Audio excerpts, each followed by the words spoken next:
Hi, and welcome to Tech Talk, y'all. Episode 403, brought to you by Edgewise.Media. I'm Adam Walker. And I'm Sanjay Parekh. We've got a very long episode for you today because we missed last week, and it's not like the tech news flywheel slows down ever. In fact, It's just getting crazier and more wild and insane. So you thought we would slow down at the end of 2025. Like, we're near the end of the year now, and it's just not happening. Yeah, technology is just getting more. It's going. In fact, right now, we can all have humanoid robots because 1X launches new humanoid robot to, quote, redefine life at home. Now, here's the thing.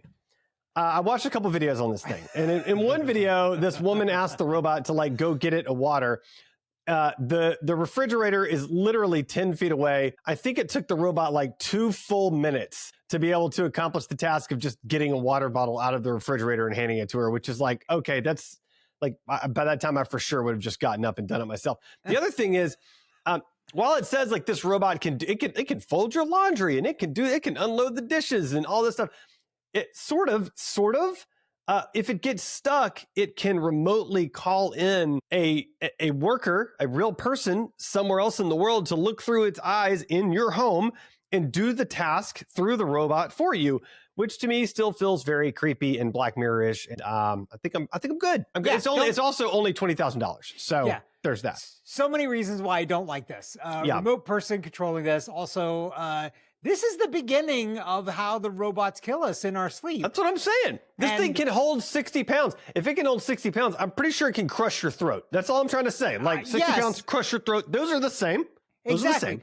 Like, it's remotely controlled by a person that you don't know. How do you not know that they aren't a psychotic killer and not only remotely killing people with robots? And not only do you not know, you don't know the background protocols. You don't know the background checks done on these people. You don't even know what country these people happen to reside in. You have no concept at all.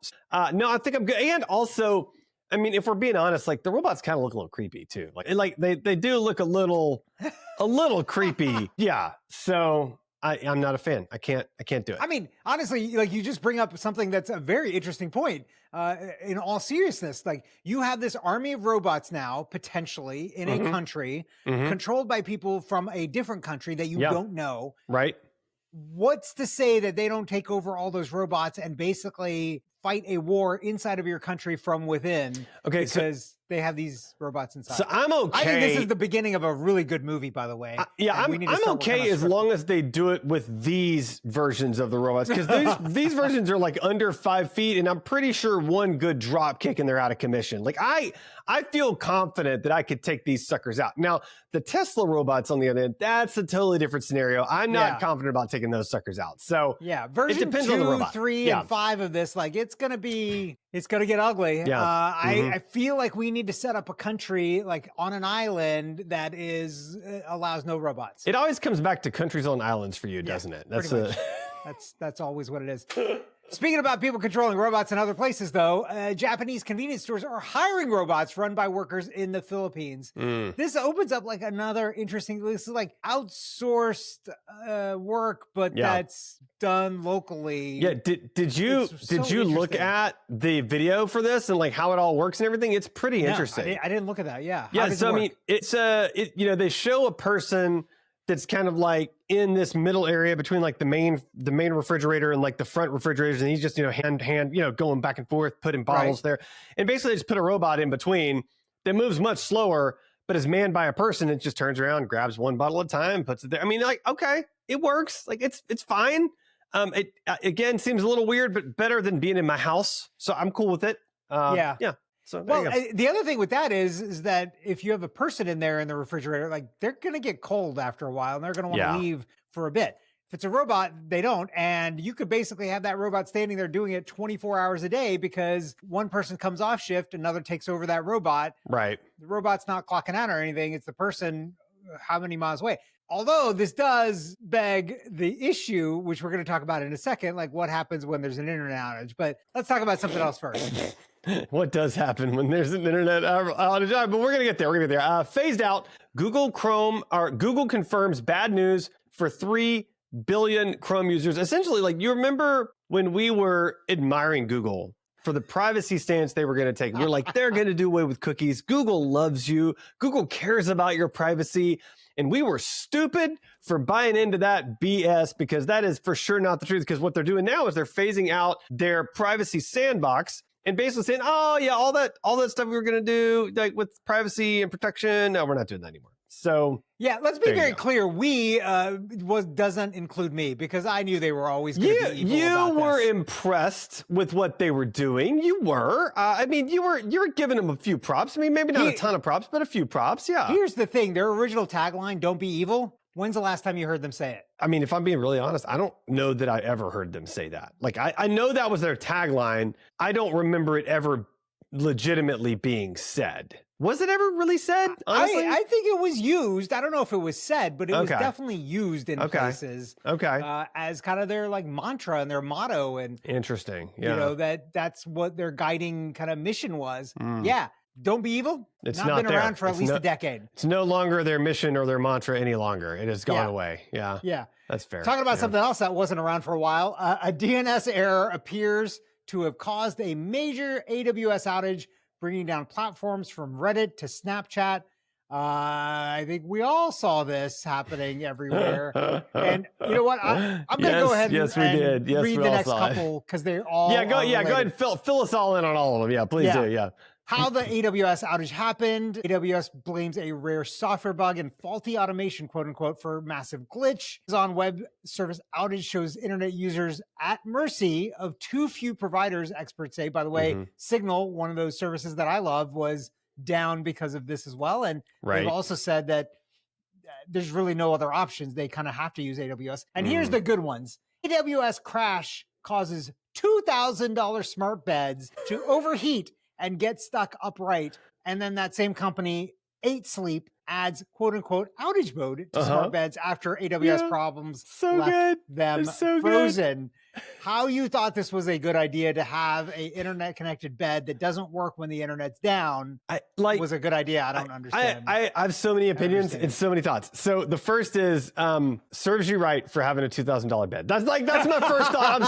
I'm sorry. That's my first thought. I know it's terrible. I'm sorry. The second thought is who makes a product of any kind and is like, this product is 100% dependent and functionality on being connected to the internet? Like that is the dumbest way to make a product I can think of. Like that is insane to me. It's like people were having, like, they had their bed, apparently the beds will like sit up, and like they couldn't lay the bed flat because there was no internet connection, or like it was only the heaters turned on. Yeah, and like they can't turn the heat off. And heated them up.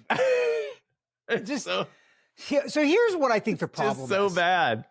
Here's what I think the problem is. Yeah, please. We have a whole generation of designers and developers and everything that have grown up with the internet. Oh, yeah. And have always believed that the internet is always there. Yeah. They have not lived through the times where you and I have, where we had to use a dial-up modem that went, and connected. Yeah, right. And that if somebody picked up the phone in the house on another extension, you got kicked off, right? Yeah, that's right. That's right. Back then, we had apps and services that would deal with most of this stuff, although sometimes when you abruptly hung up like that, then the modem on the other side would also hang, and you'd have to wait for 10 minutes for it to reset. It's a whole thing, right? Be able to get back in, right? So we've got this whole generation of people that don't really think about what happens when there are you're not connected.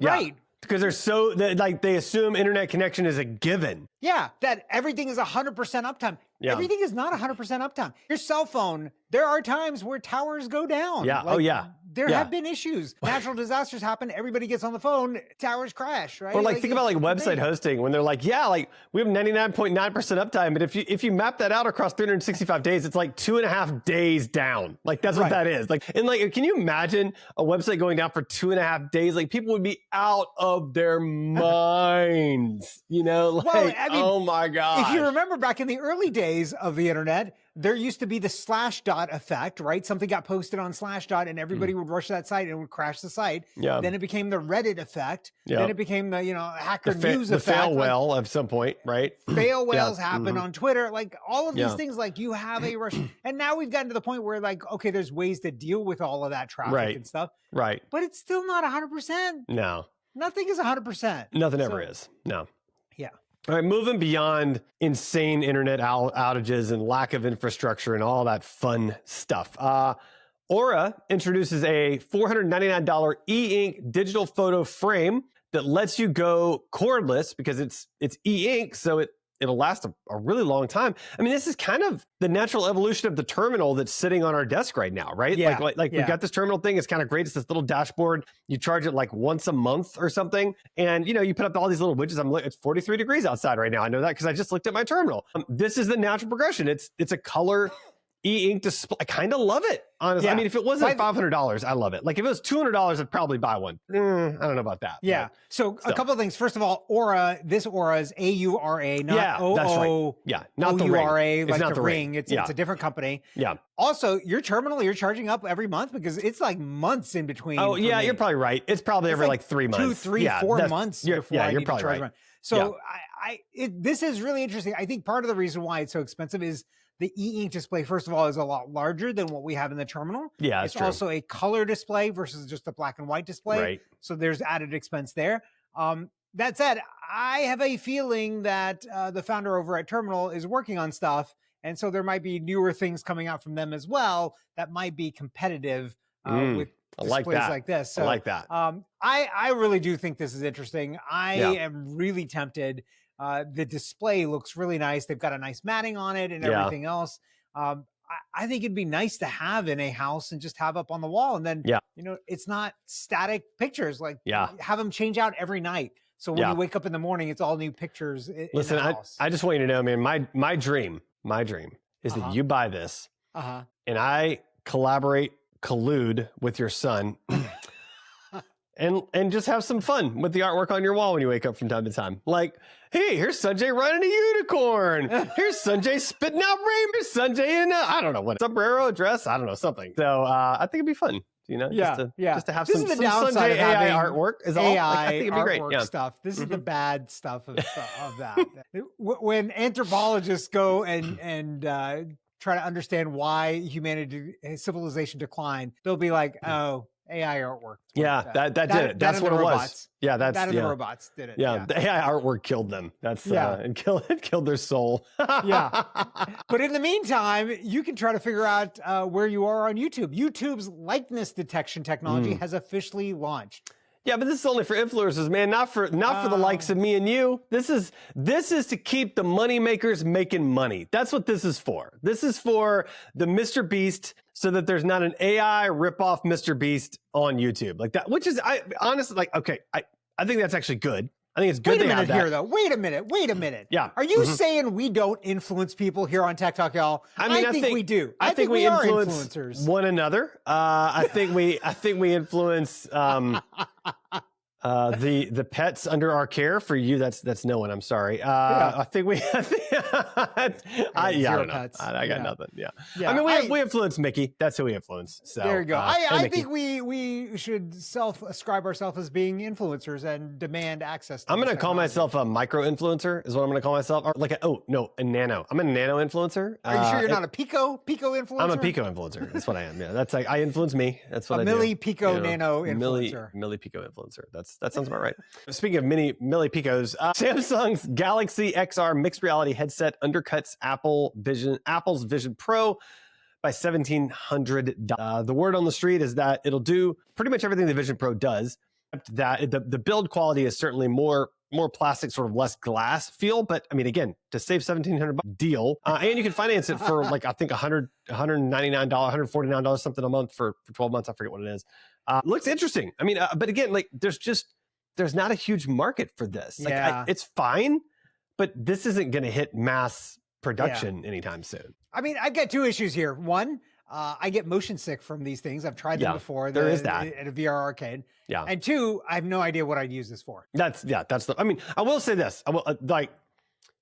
I use my Meta Quest for working out like a nerd in the mornings and playing games like a nerd in the evenings. Okay. So, but the other day, I did have my son. I was like, dude, you can't do anything else until the basement is fully clean. And I think he wanted to watch something at the time. So he put on my Meta Quest and he was watching through, he had it on augmented reality mode so he could see everything around him. And he's watching a screen in the Quest while he's doing all the other stuff, all the chores and stuff. I was like, okay, that's a pretty good use of that. Like, that's all right. I get But doesn't it take cool. longer because you get distracted by the screen? Yeah, but it's way more enjoyable. Like, I mean, but that's true for like, I mean, for anything where you're splitting your attention, that's true. Right, it takes that's longer, but it's time goes by faster, so you can say it doesn't in a sense, right? Take longer. So, I guess that's true. Yeah. Something that's going to make time go faster.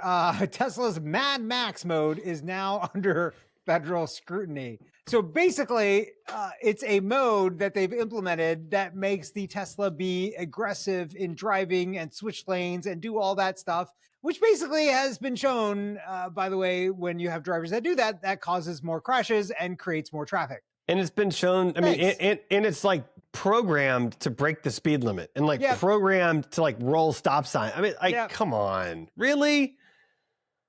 Like it's going to save 30 seconds on your average drive. Literally 30 seconds is how much you're going to time. Is it really worth it? Yeah. I just, that's. And put people's lives at risk and damage property. We're just going in the wrong direction here. It's crazy. It's crazy. Yeah. All right. Speaking of making things safer, not less safe. Speaking of crazy, Jeep issues emergency recall for over-the-air bricked Wrangler 4X ESs. So they did a software update and it bricked some cars, and that's generally a bad idea. It's that people don't like that. You know, they don't like updates that make their stuff not work. They get mad about it, especially when it's a vehicle. So I'm assuming you don't have one of these. This is not the Jeep you have. Dude, I'm way too poor to have a Jeep 4X. I don't even know what that means. It's a brand new Jeep that's a hybrid, and it can do. It's kind of like it can do like 30 miles on charge, I think, and then it can go gas as well, and can go back and forth. This is the Jeep that I want to have for sure at some point. Yeah, I got a 2012 like barely keeping it together with duct tape sort of Jeep, man. That's what I got. So I mean, I love it. It's great. It's the greatest thing ever. But it's not this. There's no software really involved. So the hybrid vehicles like that have the battery and the gas, I think are a really great way to go. I've got one of those, like you were mentioning. It's fantastic. Like a lot of days, if you're not doing a lot of driving, you're close to home, like you don't ever use any gas. I mean, and the days that you do, sometimes the days that I do, it shows me that I'm doing like, I don't know, 80 miles to the gallon or something like that, because I'm using so little gas compared to mostly battery. That's so good. It's crazy. Overall, I think I've done like, I think the vehicle's at like 38, 39 miles to the gallon. Dang. Over its lifespan. That's the dream, baby. That's crazy, right? That's pretty good. That's fantastic, pretty good. Fantastic. Something that's not fantastic, U.S. Army general admits using AI for military decisions and is quote unquote really close with ChatGPT. If I agree with your assessment on that, it depends on how they're using it, honestly. So here's what I'm getting at, right? So Mickey got on this, reading this book called The AI Driven Leader. So I've read this book called The AI Driven Leader as well. I'm still reading it, but basically the premise of the book is that you should go to ChatGPT and you should say, hey, here's the problem I'm trying to solve. I want you to act as my thought partner on this, and I want you to ask me a series of questions to refine my thinking. And then after gathering all my responses, I want you to help me craft a strategy for this. And then it'll take you through like asking like 25 to 50 questions, the same way like a good coach or consultant would. And like, so it's getting all of your information from you, and then it's saying, okay, based on everything you've just told me, this is the strategy that I think makes sense. And then it maps it all out and you go, oh, okay, yeah, that's good. Let's refine this. Let's fix this. So it gives you the ability to think at a higher level, a higher quality, and much faster than you otherwise would. And so it truncates all that. So I guess it would depend on what a general is using it for. I mean, if they're using it for like troop placements, like probably a bad idea. That's very sensitive. But if they're using it for like basic stuff or like thinking through like a marketing strategy for the new military website or something, like that's fine, you know? Yeah. So. Well, there's an article coming up in Weird and Wacky where we'll talk about how AI goes wrong. And I think that's kind of what my issue here is. Yeah. Right. Like, I think there's certain areas of life where it's like, you got to be really, really careful because these things do hallucinate. These things do the wrong things. Right. And but even like as a thought partner, like I was going through an exercise with it yesterday to come out with a brand rollout strategy for somebody I'm just trying to help with something. And it started going like very deep down this rabbit hole for like how this person should talk to this stakeholder about this. I'm like, look, that doesn't matter right now. Back up, zoom out, look at the big picture, help me make the big plan. It's like, okay, no problem. Let's reassess and let's redirect over there. Yeah. And so like you still have to lead it, but Yeah. it also helps lead you and it asks questions that are genuinely shockingly thoughtful questions that makes you think at a deeper level. Yeah. And it really has in many ways refined my thinking in a really amazing way. Yeah, I mean, I tend to agree too. I use AI for a lot of things. It does do a good job, and a lot of things it speeds up the efforts on, and I don't have to spend the time. Like that was just, rote stuff that needed to get done. Yep. Why should I should spend my time on the things that matter, that are higher level thinking. So that's right. Yeah. All right, next up, Google Earth AI wants to help us spot weather disasters and climate issues before they happen. And I think that's great. Let's do that. This is going to be great until they shut down that program, because they're going to send it to the graveyard at some point, right? Google that's graveyard. A good point. Yeah.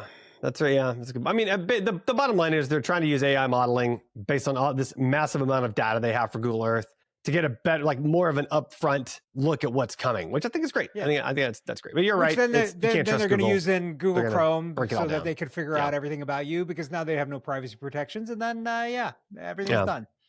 I know you're really excited about this next article since you have an Android phone. Yeah.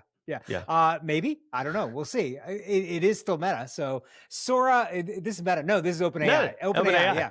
Yeah. Sora update to bring AI videos of your pets, new social features, and soon an Android version. So when there's an Android version of Sora, 2 questions. Are you going to sign up?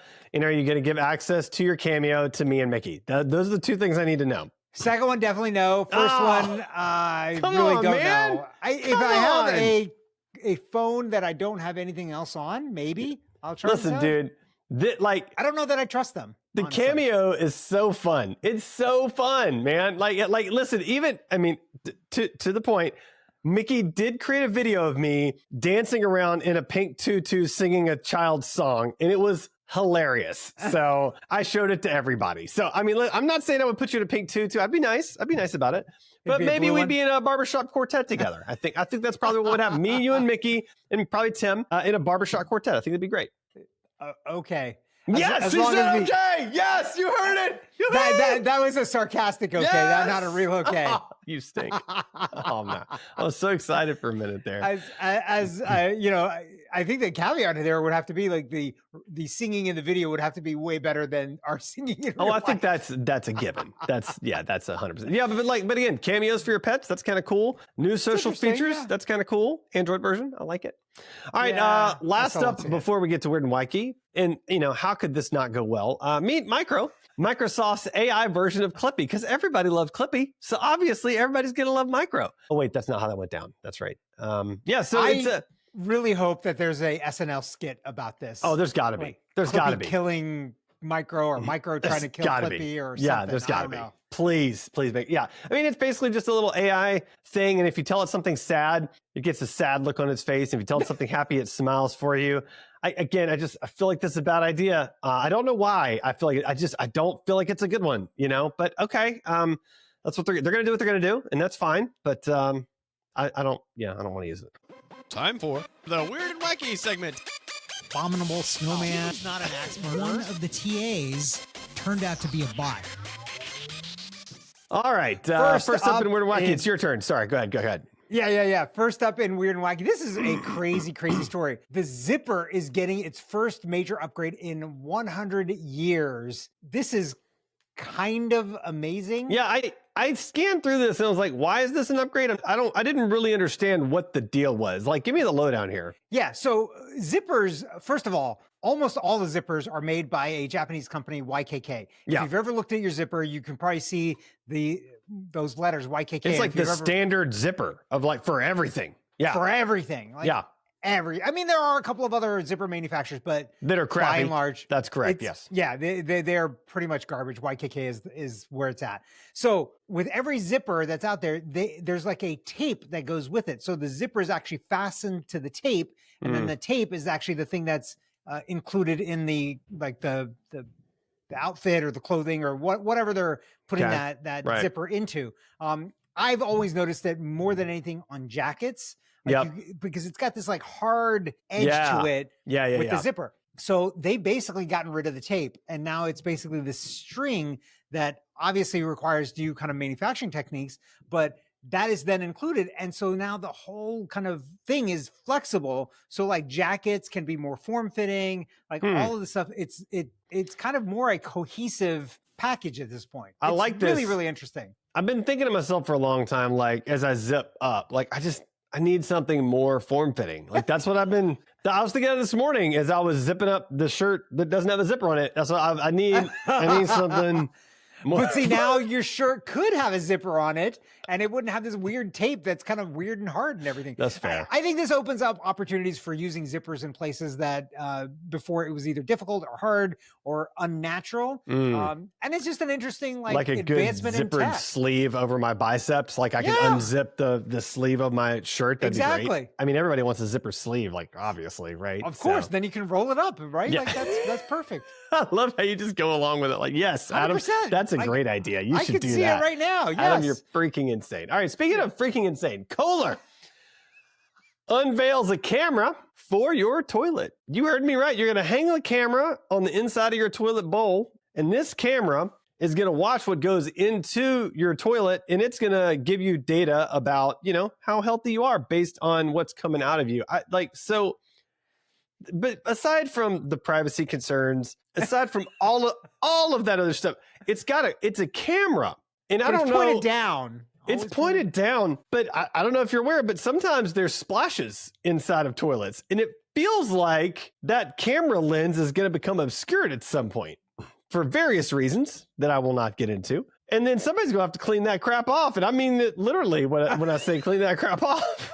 And This was my issue right here too. Like, great. I don't want to clean that. This seems like I don't know if I want to know, Sanjay.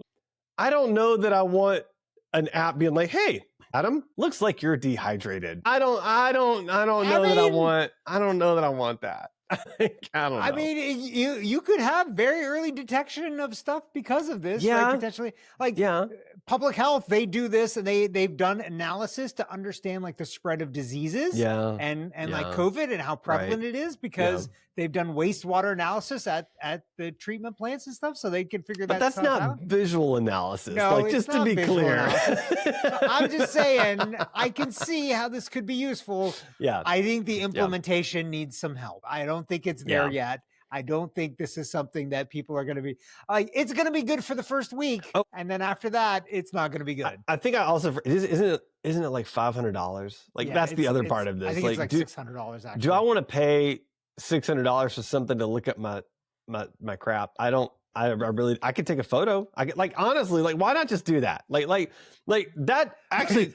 But who are you sending that to? To your wife? No, I Does mean, this like, look normal. In all seriousness though, like if I were Kohler, like an app where you just pull up the Kohler app and take a quick photo of the inside of the bowl, honestly probably makes way more sense than a device sitting inside of the bowl. Like, let's just be real here. Yeah. Anyway, whatever. They didn't ask Especially me. given how I don't good care. cameras are on phones nowadays. Yeah. I don't know if there's anything special with their cameras. Yeah. Like maybe they're using and this actually brings up another good point. How is this thing powered? Yeah, I mean, I guess you got to charge it, but ooh. You know what I'm saying? Because you sure don't want a power cord going inside your toilet bowl. That seems like a really bad idea. Yeah, exactly. So Gross. Anyway, crazy. I think I'm okay. Yeah. Yep. You're up. Yeah. Oh, okay. Yeah. Next up, let's see here. I think it's the Sonic Fire, right? Yeah, Sonic Fire tech demonstration. So this is a YouTube video about a technology of putting fires out with sound. Yeah, it's a low wave is audio frequency that I think it's so low humans can't hear, and they can use it to put out fires. I think it was in relation to like the wildfires in California. Now, I did see a comment below the video that was like, hey, like, how do you know this is safe for humans, right? And it might not be, but I think hopefully the humans aren't standing in the fire as it's being pointed at the fire, right? So like ideally the humans wouldn't really be hearing this much because, you know, they're not in the fire. If they're in the fire, I think you've got a different problem. Yeah, at that point. I think I shouldn't laugh, but yeah, you've got a different problem if you're standing in the fire than low wave sound frequencies. If we're ranking the issues that the human has at that point, the sound is probably not the biggest issue. Singed eyebrows, problems with sound. I think I'll take the problems with the sound over the singed eyebrows. So, I mean, look, it's maybe it's not the people that are in the fire. Maybe it's around it, depending on the spread. And fair. Obviously, you don't want to affect people's It hearing. needs to be studied. For sure. Yeah. But it's interesting Yeah. that you can do something like this with sound. And like, yeah, look, as long as you have power, then you could make the sound and you could put fires out and save a lot of homes. Like that, that's a good thing. So speaking of saving people, armed police swarm student after AI mistakes bag of Doritos for a weapon. And I will say this, a bag of Doritos can certainly be a weapon, just not a handgun. So this is the story I alluded to earlier on about how AI goes wrong. Mm-hmm. And so I mean, now this kid is like traumatized from this and not wanting to go back to school. They're coming at him at gunpoint, handcuffing him, putting him on his knees because he's had a bag of Doritos. I mean, they can be deadly. They don't eat too many of them. It's not good for you. Yeah. But, the people around you won't be happy, but I mean, because you're gonna get like nacho cheese colored stuff everywhere. Like that's not great. That's not what I was thinking, but okay, we'll go with that. Sure. Okay, I was thinking more of the Kohler toilet incident, but whatever. You know, you do you. How many Doritos are you eating in a sitting? Holy cow! Never gotten to that level. Way too many, man. Way too many. I mean, between Cheetos and Doritos, the bigger problem I'm worried about is getting yellow stuff everywhere. If you want to call it yellow, I don't know. Doritos, that's gold. It's clearly gold. It's gold. Golden Doritos. That's the new thing. They should do a Willy Wonka thing. You find the golden Dorito, you get to run the factory. I'm pretty sure if you find the golden Dorito, you get a free trip to the White House and a dance on the ballroom floor. I think that's how that works. So let's not talk about the ballroom. I'm not here for the ballroom. I'll tell you that right now. But what I am here for, shiitake-powered computer demonstrated by researchers, mushroom-infused chips, a surprising alternative to using rare earths in memristors. Yeah. Memrisistors. Whatever those things are. Yeah. Yeah. Mm-hmm. Memory resistors is what that's the combination word. Right. So I guess if you're tired of working, you can chop them up and use them in your salad. I mean, why not? It'd be nice to not have to use rare earth minerals for these things. If we could use something organic like that in chips, that'd be pretty great. So I mean, it's an interesting first step in that direction, right? Yeah. There's another article. I didn't tag this. I saw it a couple days ago and I didn't make the connection until now, but somebody's trying to use mushrooms as insulation in homes. And it's like that. I don't know if that seems like a good idea or not, because insects sometimes get into that, and I don't want them to have a field day of mushrooms. It feels like that's going to get moldy and stuff. Like what? Like doesn't? So would your computer chips get moldy then? Your memory gets that'd be mushroom rot. That'd be something? funny. I don't know. That's weird. All right, something that is not funny. Is a little I don't know. Saudi Arabia plans a quote sky stadium 350 meters above the desert for FIFA World Cup 2034. So if you see the rendering, this is literally a full-sized, like World Cup-sized stadium on top of a skyscraper. And I showed the rendering to my wife today as I was getting the show notes ready, and she's like, nope, nope, never, nope. And I'm thinking like you can engineer the crap out of something like that. But like, man, you better not play Queens. We will rock you in that stadium because boom, boom, ka. Like, can you imagine? Like, just like they never accounted for those reverberations, and that thing just comes toppling down 350 meters. Like you're just gone. Like, whoa. So no Queen cover bands. That's all. It goes back to like, hey, remember the Romans? Like everything goes back to the Romans, right? Yeah. When they would march across bridges, they would get out of steps so that they would not set up a standing wave and destroy the bridge. They learned that back then because I don't know whose army it was originally that they marched across in step across the bridge and they all died because the bridge collapsed and they realized that. So Yeah, you got to think about those things. I don't know why you would do this just to do it. It's just Like, a show off thing. I mean, they're just, I mean, it's this the same. They're doing the line. It's a super cool, innovative thing. I mean, I think it's great. I think I would love to take a tour of this stadium, not during a game, like all day long. I would love to do that, but I don't want to be up there during that World Cup. There is you couldn't pay me enough to get up. And not only that, but like, how many elevators do you have to have running? Like, to move up that and many down, people, up and down. like that's crazy. And how big are those elevators? Like, it's got to be just enormous. It's out of this world. So it's cool for some people. Go for it. Y'all have fun. I think it's dumb. I think there's better ways to spend the money. Like, there's cooler. Like, you know what? If you want to do something really cool, make that 3D hologram shark from Back to the Future 3 that comes out and bites you. Like, make that. That would be cool. I like that. Yeah. That's a good plan. Tech wreck, time to get your tech wreck. Tech wreck. Chicky. Tech wreck. Time to get your tech wreck. Okay, Adam, it is Tech Wreck time. What do you have for us this week? All right, this is a throwback. So I think it was episode 7. I recommended Alfred. Wow. This is an update to Alfred. It's Alfred 5. And it's a little keyboard shortcut toolbar thing. And to be honest with you, I really mainly use it for hotkey combinations for app launchers. And so, like, I'm constantly just like hotkey to launch Slack, hotkey to launch my my email program, like all the time. And I've got hotkeys set up to set different focus modes on my computer. And I've got those focus modes tied to different Safari windows. And so if I'm in my personal focus mode and I switch to Safari, it switches to my personal Safari window, which is nice. And if I'm in my work focus mode, it switches to my work Safari window, which is nice and has different tabs up and stuff. So I'm constantly using keyboard shortcuts for it all. It does more than that. It's got a clipboard history that I use a ton in there as well. And honestly, those two features are probably 10% of what it does, but man, they're my favorites. So I just use it for those two things. It's fantastic. That's awesome. It does way more, but I use it for those two things. So Cool. It's fun.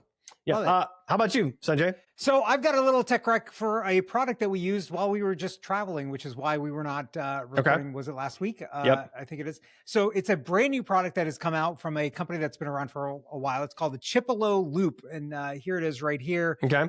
So this is their new version. So this little guy is basically a Bluetooth tracker. It works across Apple and Google. You have to set it up on whichever network you want it to work on, but then it works in that network. And this one is USB-C. You can see it right there. USB-C rechargeable. Right. And it goes for, I think it's like 3 to 6 months between charges. So we actually use these and put them in our checked luggage on a flight recently. And I was able to know exactly where our luggage was, that it got on the plane, although Delta does a great job and lets you know when your bags get on the plane. But then also as they were coming to the carousel and where they were in the process, if they'd been unloaded, I was able to track them completely with this. Nice. We're now using these in our luggage as well as backpacks and things like that. Right. And you can also set these up as with most of these, that if you forget a product, a device that has this in it, and leave it behind somewhere, it will make a sound and notify you. Nice. So you make sure you go back and pick up your whatever it is, backpack, luggage, whatever it is. So it's basically like Apple AirTags, but like actually rechargeable and doesn't beep at you annoyingly all the time. Got it. That's great. Yeah. I like that. Yeah. And you can set I up like to that better, actually. And you can set up the ringtones on there. I don't know if you can do that with AirTags, but you can do all the things with this. And like I said, it works across both platforms. So you just buy it. They've come out with a couple of different form factors. This one is a pretty simple one. You can kind of attach to things. We just threw these into our luggage, but they've got ones that are card shaped that you can put into your wallet, all the kind of things. So I love it. There's a link in the show notes that will get you a discount right now. They are running a discount for these. So go check that out if you want to keep track of your stuff. And I think I'm going to be putting one of these into one of our vehicles that we don't have a way of tracking right now, so that if it ever gets stolen, we'll be able to find it. Perfect. I love that. All right, Sanjay, how can listeners find and connect with you? They can find me at sanjayparekh.com. What about you, Adam? They can go to my website, adamjwalker.com, and find all the awesomeness there. I love listening to the music because we're going in and out. I love dancing.